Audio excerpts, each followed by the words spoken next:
Make the choice to begin anywhere in your life, and the journey has started. And along the way, be inspired. Listen to the stories by joining the president of Howard University, Dr. Wayne A.I. Frederick, on The Journey. We're facing some critical times in our country, but our Howard University students are continuing to strive for excellence in academics and leadership. This afternoon, we'll take a moment away from the COVID-19 pandemic and speak on two recent accomplishments from our amazing students. Hello, I'm Dr. Wayne Frederick, and my guests today on The Journey are Howard University students Alexandria Adigun and Bakari Sibert. Welcome to both of you. I will say up front as we get started that we are practicing significant social distancing in the studio, and we obviously have our guest Alexandria as well by Skype. So I appreciate everybody making the effort, and health and safety is always foremost in our mind. Bakari lives literally right down the street, and this was on his daily walk to get some fresh air. So we thought we'd just have him stop in and chat with us for a couple minutes. So let me start with you first, Alexandria. You are a junior biology major with a double minor in chemistry and psychology, and you recently won the Goldwater Scholar. First, tell us, what exactly is the Goldwater Scholar? So a Goldwater Scholar is named after one of the older senators, Goldwater, who really had like a passion for increasing the amount of young people in STEM. And so the award is given to up-and-coming researchers, sophomores, and juniors. It's the most prestigious undergraduate STEM award. And essentially what you have to do is write an essay about a previous research experience or a research experience you want to have in the future, as well as like a long questionnaire. And you have to be nominated by the university and have several letters of recommendation from professors at that university or from people who have supervised a research experience that you've had before. And it's just a really nice honor to have, and I feel super blessed and humbled to have received it. Well, we certainly applaud you on that accomplishment as well. And Bakari, you're a senior political science major, philosophy minor, and you're the winner of the Henry Luce Fellowship. Tell our audience what the fellowship is about and how you got interested in it. So the Henry Luce Scholarship is a 13-month program organized by the Henry Luce Foundation that was started by Henry Luce, the co-founder of Time magazine. And the goal of the program is to introduce scholars all around the country to East and Southeast Asia who don't have a strong involvement in it with their particular interests. Okay. And you grew up right here in Washington, D.C. Yes. As I was telling you when we've met before, I love to meet people from Washington, D.C., given all the gentrification that's taking place, etc. You and your family's history, I'm sure, are very, very strong in the city. Indeed. So tell me a bit about growing up in D.C. So I grew up with both of my parents in Northwest D.C. I have two younger siblings, one who's 17 and one who's 13, and been in D.C. almost all of my life. Where did you go to high school? I went to high school in Woodrow Wilson High School. Okay. And I was on the swim team there and started the Black Student Union there as well. Okay. And Alexandria, tell me about your experience growing up in Houston, Texas, a place that I lived for a short period of time while I was doing my fellowship at MD Anderson Cancer Center. Growing up in Houston has been really nice. My mother is actually a nurse at MD Anderson, and she loves it. Growing up in Fort Bend County, which is a borough right outside Houston, was nice because our community is really tight-knit. So growing up, I felt I had a lot of support in my high school and from family that all lives in the greater Houston area. So it's been really nice growing up here, and DC's been a stark contrast, but I really like both places. So what got you interested in Howard University? Actually, my cousin graduated with a degree in broadcast journalism in the spring of 2019. And when I was a senior and I was looking at colleges and none of them were HBCUs and none of them were actually outside of Texas, she was like, hey, like I go to a pretty nice school, the Howard University in Washington, D.C. And if you ever want to come up and spend a weekend with me, like, please come. And so when I got the invitation to apply for the Carson Scholars Program, I actually took her up on that offer. I attended Accepted Students Day and I interviewed for the program. And from start to finish, I fell in love with Howard University. And I'm so glad I made the decision to come. All right, and Bakari, you grew up here in D.C. Unlike Alexandria, you didn't move thousands of miles away to get away from home. Mm-hmm. What made you stay here in D.C. as opposed to leaving, and why, staying at Howard in particular? Well, initially I did go to Morehouse, but I realized that I wanted to be closer to home and I wanted to be at an institution that was very research-based.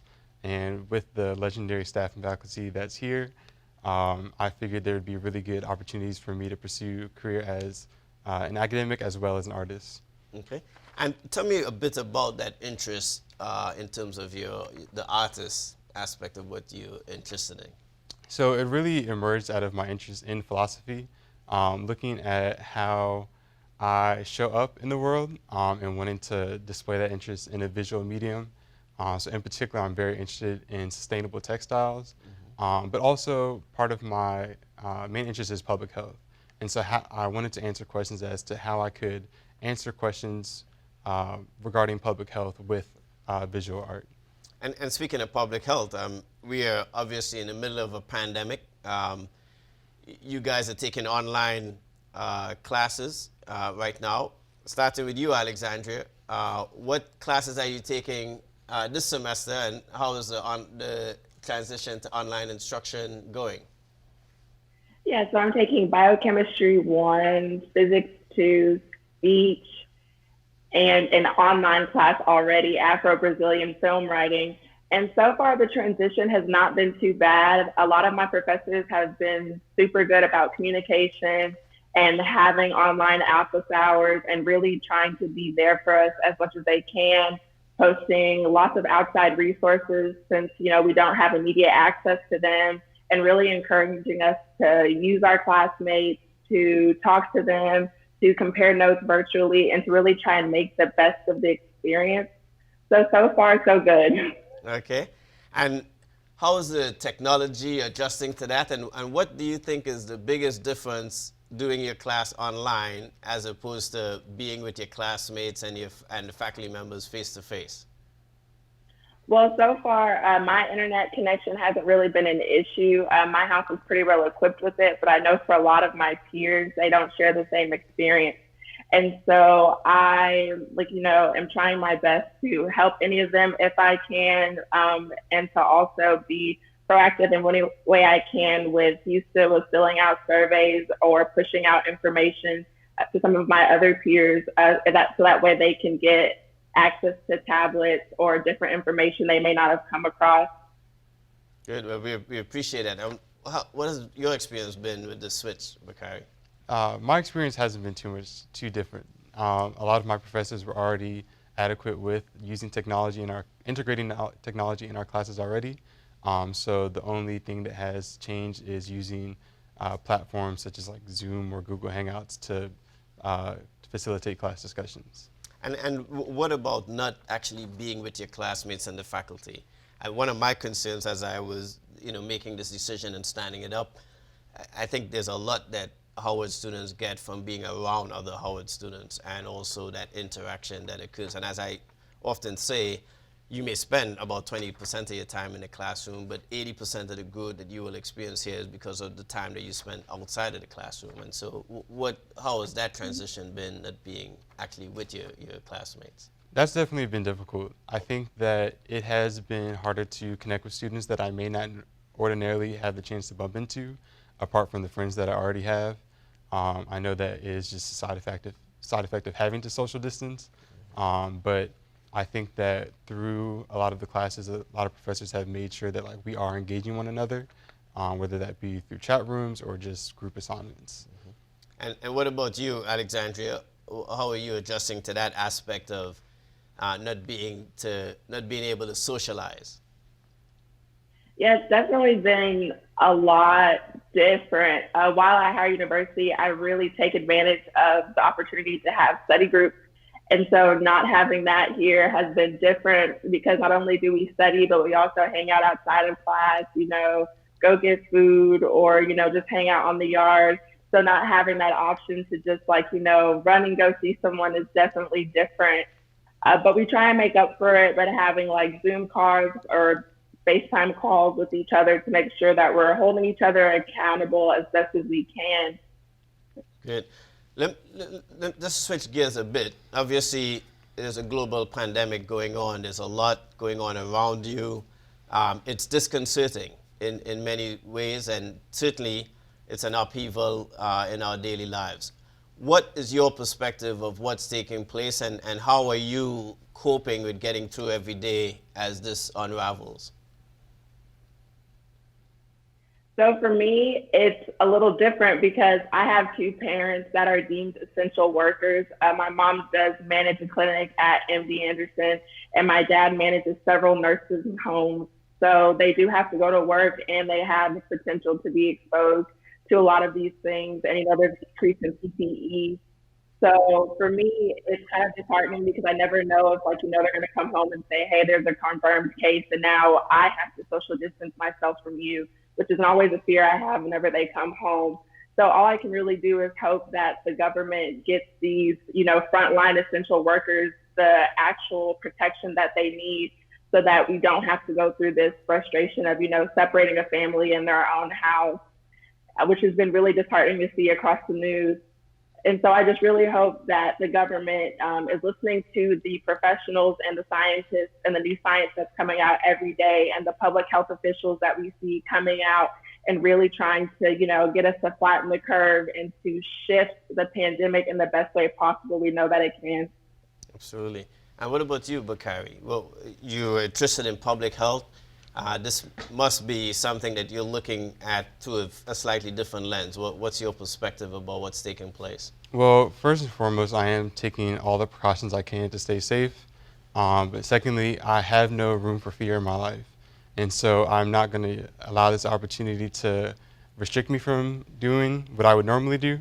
But I have integrated a few changes into my art practice. I've actually started creating indigo dyed handkerchiefs. Indigo dye is an antimicrobial, and so it lessens the chance that I will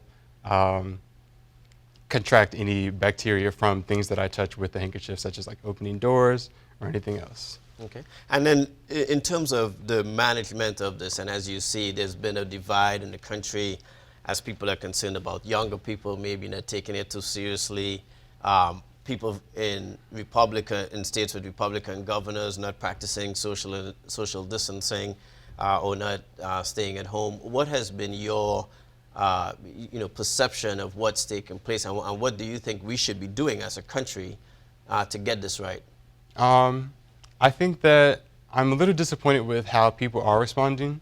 I think the lack of response or the lack of an educated response is just due to public resources for health resources. Not everybody has the opportunity to interact with people who are generally being provided information like that. Like I am in a space like Howard University where we're constantly sending emails about what is going on.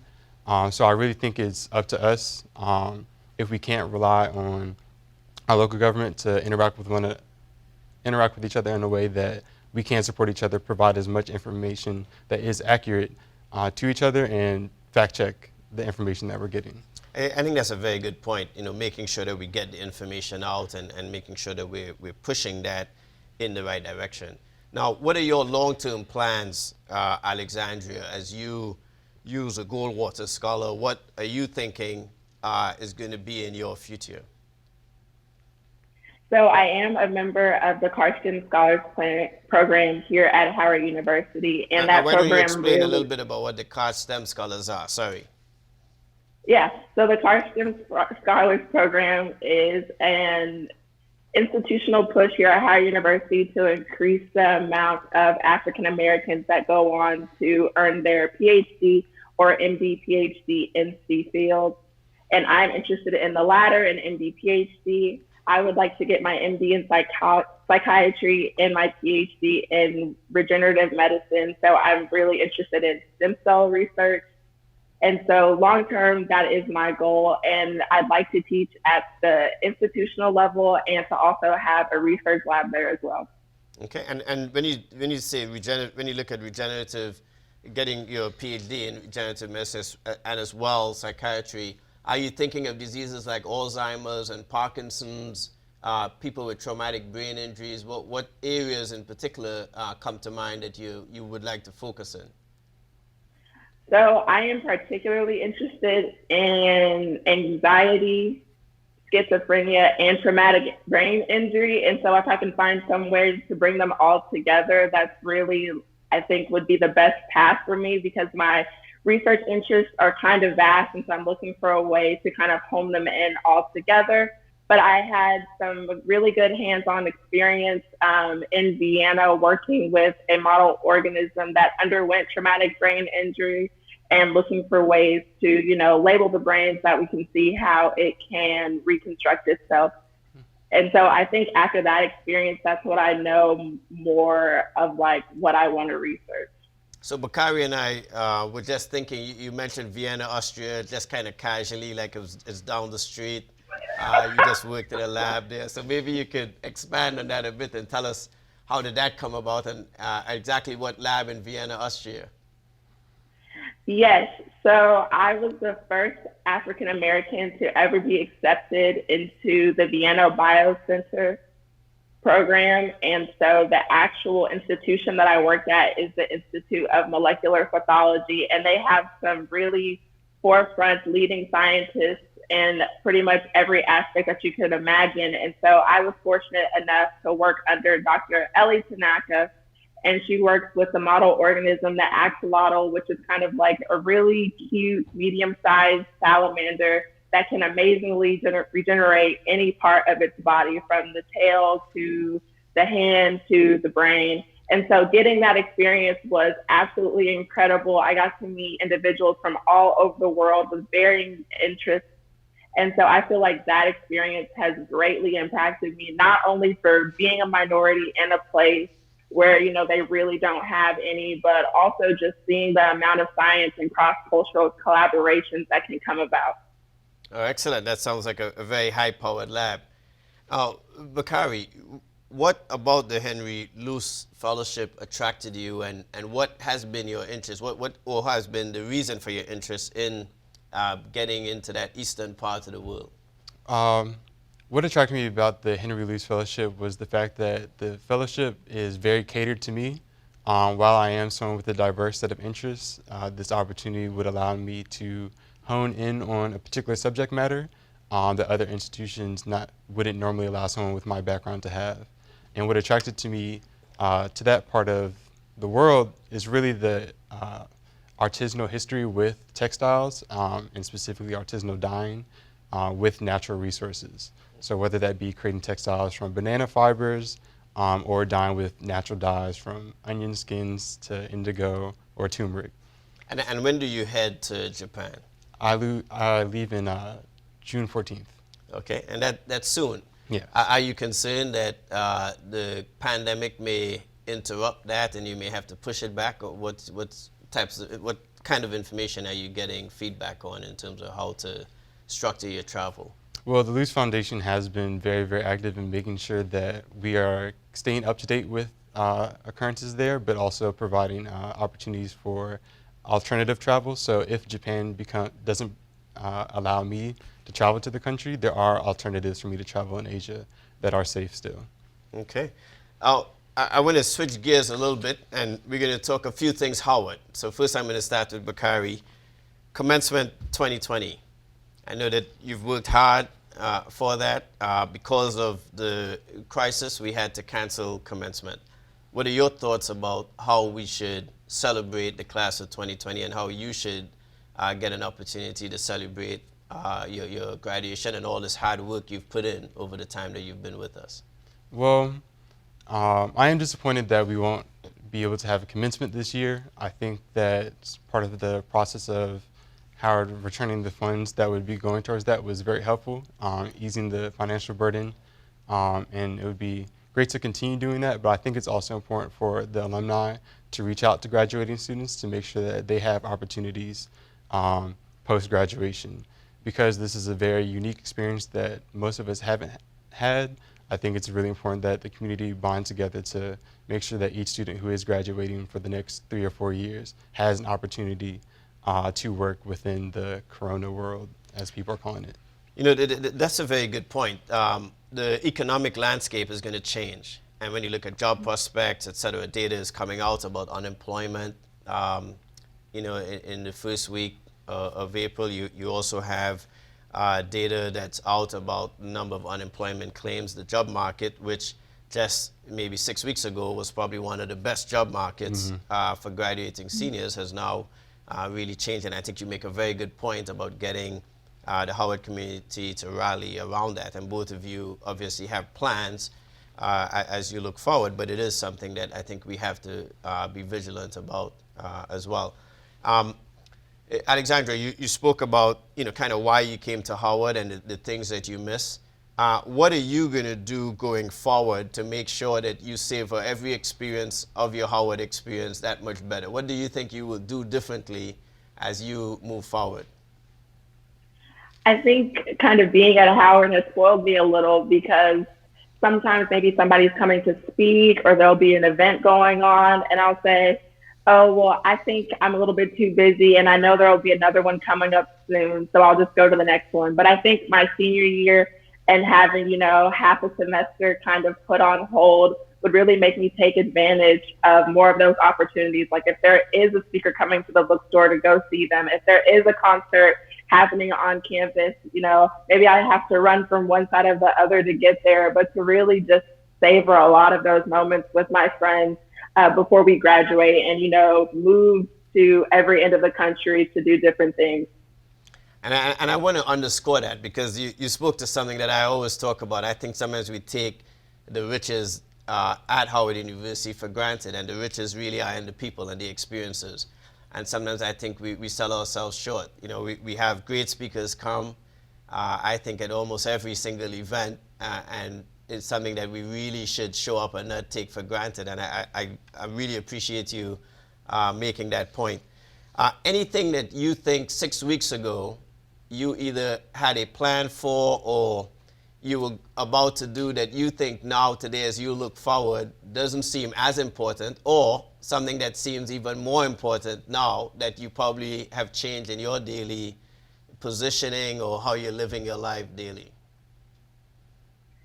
I think one thing I took for granted before the whole social distancing thing was going to like small gatherings with my friends. So maybe it was at Starbucks or it was at Punch Out. But I think I didn't realize how essential it was to just, you know, sit with someone who I care about and they also care about me, and just pass time. And now we have to do that virtually. And I think there's something about, like, you know, having the human connection face to face that you don't really get virtually. And so I'm excited to be able to actually, you know, sit across from someone again that goes to our university or that's just my friend, and really take more advantage of those small moments. And so, Bakari, as we start, you know, wrapping up our conversation, you have students who have applied to Howard, been accepted here and to other universities and colleges in the country. What the world that they had before they applied to Howard is a very, very different world. What would you say to them as to why Howard University? I would say that Howard University, having attended multiple institutions, is unlike any other institution in the world. I think that there's a certain comfort that you get by being around a diverse group of students that have a variety of interests.